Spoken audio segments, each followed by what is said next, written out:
दोस्तों एआईएमआईएम के राष्ट्रीय अध्यक्ष बैरिस्टर असदुद्दीन ओवैसी साहब कुछ दिन पहले यानी कि 18-19 मार्च को सीमांचल आए हुए थे। सीमांचल में उनके आगमन को लेकर के काफी जोर शोर से तैयारी की जा रही थी, लेकिन सबसे नोट करने वाली बात यह रही कि यहाँ पर स्थानीय मीडिया को तरजीह नहीं दिया गया, स्थानीय मीडिया द्वारा सवाल पूछने का मौका नहीं दिया गया। आपको बता दूं कि ओवैसी साहब के आने की जब तैयारी चल रही थी तो हम लोगों ने एआईएमआईएम के बिहार प्रदेश अध्यक्ष अख्तरुल इमान से मुलाकात की। मुलाकात के दौरान अख्तरुल इमान से ओवैसी साहब के इंटरव्यू के लिए बात किया गया तो अख्तरुल इमान साहब ने साफ मना कर दिया। जी हाँ, अख्तरुल इमान साहब का कहना था कि ओवैसी साहब डिजिटल मीडिया को, स्थानीय मीडिया को इंटरव्यू नहीं देंगे। अख्तरुल इमान साहब का साफ कहना था कि असदुद्दीन ओवैसी साहब डिजिटल मीडिया को इंटरव्यू नहीं देते हैं, सिर्फ नेशनल मीडिया को इंटरव्यू देते हैं। लेकिन क्या आप लोगों को लगता है कि ओवैसी साहब सिर्फ नेशनल मीडिया को इंटरव्यू देते हैं? क्या आप नहीं देखें इससे पहले कि ओवैसी साहब कितनों डिजिटल मीडिया को इंटरव्यू दे चुके हैं? लेकिन अख्तरुल इमान को आखिर किस बात का डर था जो असदुद्दीन ओवैसी साहब के लिए ये बातें कही गई कि ओवैसी साहब डिजिटल मीडिया को इंटरव्यू नहीं देते हैं? क्या अख्तरुल इमान साहब को ये डर था कि कहीं स्थानीय मुद्दों को लेकर के सवाल ना पूछ ले? क्योंकि ओवैसी साहब के आगमन पर नेशनल मीडिया द्वारा यहाँ पर आना हुआ और नेशनल मीडियाओं द्वारा उनसे सवाल किया गया, लेकिन सबसे हैरान वाली बात यह है कि नेशनल मीडिया एक भी स्थानीय मुद्दों पर सवाल नहीं पूछा।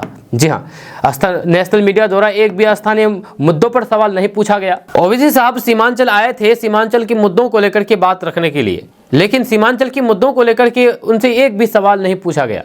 हम लोग सोचे कि नहीं, हम लोग भी उससे पूछेंगे और हम लोग भी एक्सक्लूसिव इंटरव्यू लेंगे और उनसे स्थानीय मुद्दों को लेकर के सवाल पूछा जाएगा, लेकिन हम लोगों को मौका नहीं दिया गया। अब आप बताइए कि दिल्ली से कोई मीडिया वाला आता है और ओवैसी साहब से सीमांचल में ओवैसी साहब से सवाल पूछा जाता है, तो क्या आपको लगता है कि नोएडा से जो मीडिया वाला आया था वो आपके मुद्दों को लेकर के सवाल पूछा गया होगा?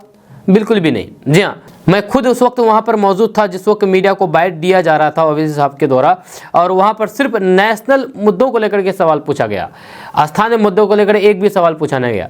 जी हाँ, आपको बता दें कि ओवैसी साहब का इसमें कोई गलती नहीं है। जी हाँ, क्योंकि ओवैसी साहब को पहले तय रूट के हिसाब से ही लाया गया और उनको क्षेत्र भ्रमण कराया गया, लेकिन इसके अलावा भी बहुत सारे मुद्दे हैं जो उनसे सवाल पूछा जाना चाहिए था। और ये सवाल कौन पूछेगा? ये सवाल तो स्थानीय मीडिया के द्वारा ही पूछा जाएगा ना, क्योंकि यहाँ के स्थानीय मीडिया को ही स्थानीय मुद्दों के बारे में, स्थानीय समस्याओं के बारे में जानकारी होगा, और हम लोग वो चीज़ पूछने वाले थे, लेकिन हम लोगों को मौका नहीं दिया गया। जैसे सिर्फ हम लोगों को ही नहीं बल्कि और भी जितने भी सारे सीमांचल में मीडिया वाले हैं, किसी को भी ये मौका नहीं दिया गया। सिर्फ नेशनल मीडिया जैसे जी न्यूज़, आज तक और न्यूज़ 24, इंडिया टीवी, इन सब मीडियाओं को ही मौका दिया गया। और ये सभी मीडिया नेशनल इशू को लेकर के बात की गई, सीमांचल को लेकर के एक भी बात, एक भी सवाल ओवैसी साहब से नहीं पूछा गया।